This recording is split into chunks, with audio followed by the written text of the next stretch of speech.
everyone, and welcome once again to the Heir's Lair. I'm your host, Jonathan Taylor. Today's video is the conclusion of the trilogy of videos where I answer the questions Eden Solera posed on their Twitter account in April. The theme was history, and I've already answered, as I said, the first 2 thirds. So now it's time for the last third of the history-related questions of this Twitter. Let's get into it. Were there any major natural disasters in your world's history that altered the physical landscape of your world?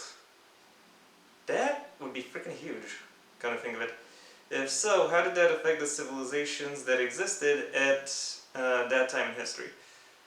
Well, the closest thing I have mapped out would be the Brentner blight.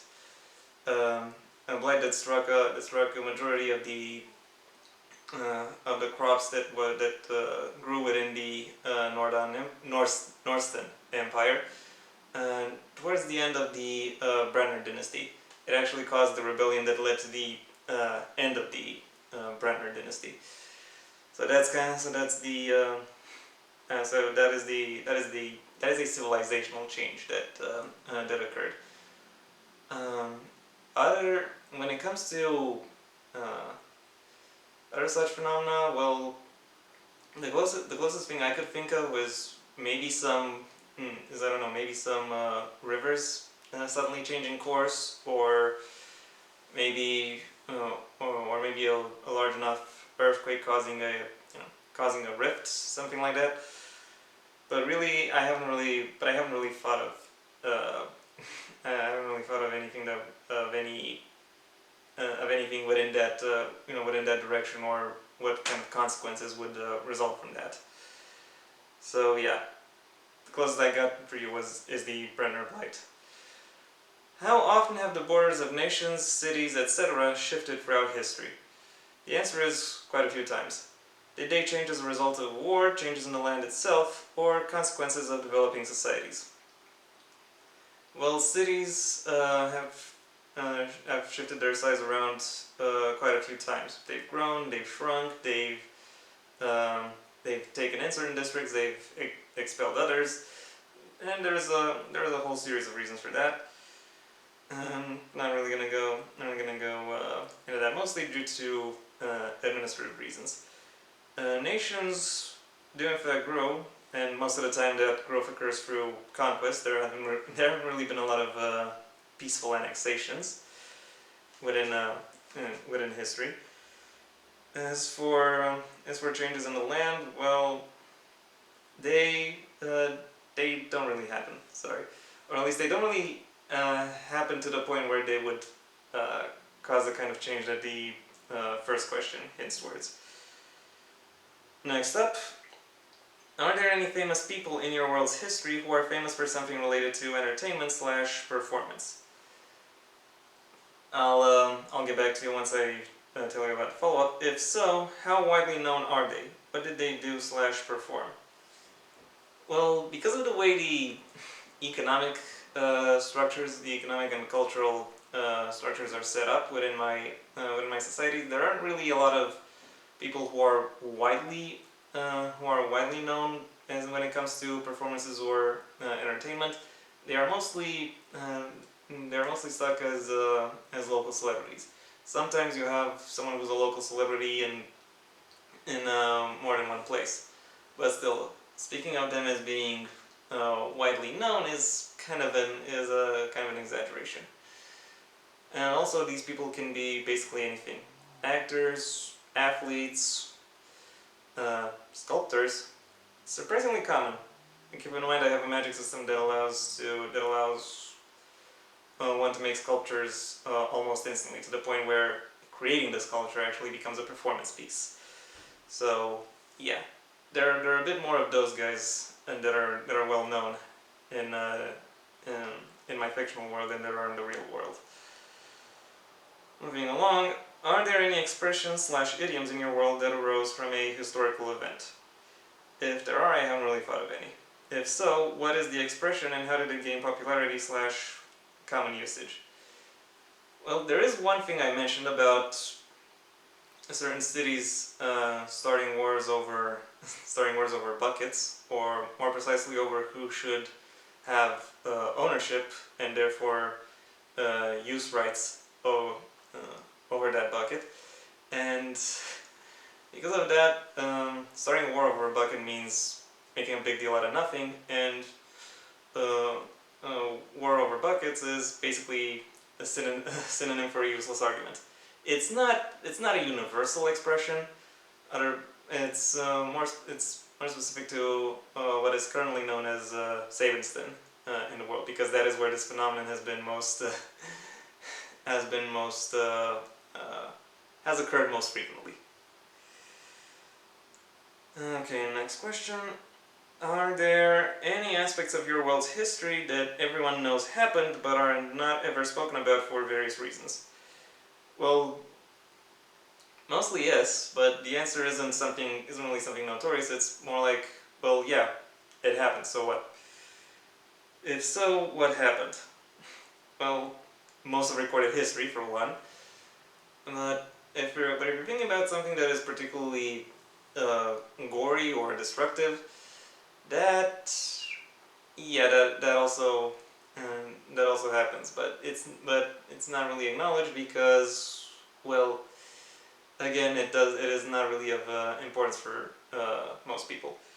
And whenever something like that happens, it's mostly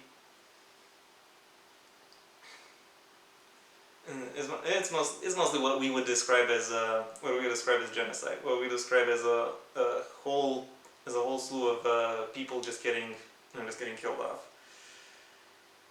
And next up, does historical fiction as a genre exist in your world? Yes. If so, is it something that either the MC or villain/antagonist enjoys? Well, given my work in progress, or WAP, or WIP, as some people say, is set in an alternate world. I kind of have two villains of whom I can say that. They both lived through. Both of my villains have lived through major historical events. One of them more directly than the other. The one who was more involved in a massive historical event pretty much is content with other forms of fiction if he were to look into it. But the other villain, yeah, he would be interested in stuff like that. As for my MCs, Marfa definitely would. Juliana might, but everyone else is kind of just meh. Next question: are there any long-standing feuds or wars between the nations in your world that are ongoing when the story starts? Well, there is kind of an unspoken rivalry between the five republics, and also there is, I think, a war somewhere on a different continent between three countries. And yes, it is a freeway war over who owns which specific group of provinces. It's kind of a messy affair. That isn't really of interest to the story in and of itself. So I'm only talking about it right now in the context of this video. If so, are any of your characters directly involved? Well, no. That's why I'm only talking about it now and here. How long has your MC's nation/society existed? How about the villains, if they live in different nations/society? Does the age of their nations play a part in the story at all? Well, I've actually mentioned that a few times so far. My main characters are the first generation that was born after the end of the Republic War, and them being successful or major or important professionals is an important aspect to the rebirth narrative that the five republics have going for themselves, and in how they choose to advance their advance their causes and propel themselves into the future. So yeah, it does kind of factor in. At least in the main world. In the alternate world, the situation is a little bit different. I can't really go into details because spoilers. You'll have to wait for the work in progress to no longer be in progress for it to actually be released to find out. Anyway, what's your favorite era or specific event from your world's history? I'll get back to you on that. How did that era/event affect the main story? If I were to look back at it, as I stand with my opinions on this, on the history I've worked so far on for my world, and formulate an answer based on that, I think I will say it's the Korondani dynasty, what occurred during their reign. And if I were to focus on one event in particular, it would probably be the early stages, when they figured out how they want to differentiate themselves from the previous rulers, and what it is they want to do in order to make sure their dynasty, their empire, would last for as long as possible.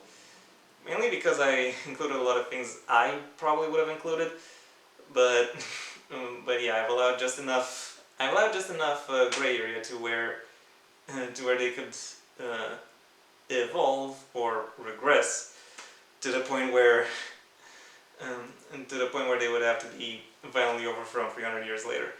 It's kind of an interesting thought exercise that I've had quite a few more opportunities to develop than I would have had otherwise. And it also happens to be a genuinely interesting part of this the world's history. So yeah, that's my answer. How did that era/event affect the main story? I think I already said that. Its overthrow led to the modern establishment of the 5 republics and everything that and pretty much a whole bunch of other things that would derive from that. Not just within the book that is already out, but also in the books that are about to be out. Again, I can't give too many details because spoilers. But yeah, that was it. Those have been the 30 questions that Eden Solera posed on their Twitter account over the month of April. Thank you for your attention, and I hope you enjoyed this video. If you did, then please leave a like and maybe even share this video wherever you think other people will like it as well. If you have anything you'd like to add to any part of what I just said, the comment section awaits your input. And if you want to see when my next video gets released, well then please subscribe. And ideally also ring the bell or do whatever else YouTube will ask of you in order to keep you notified. My own book, Heir to the Empire: The Next Generation, is available under a master link at most major book retailers down below, right past my social media. If I would also suggest you take a look at my social media while you're down there. Until next time, I'm Jonathan Taylor, and this has been the Heir's Lair.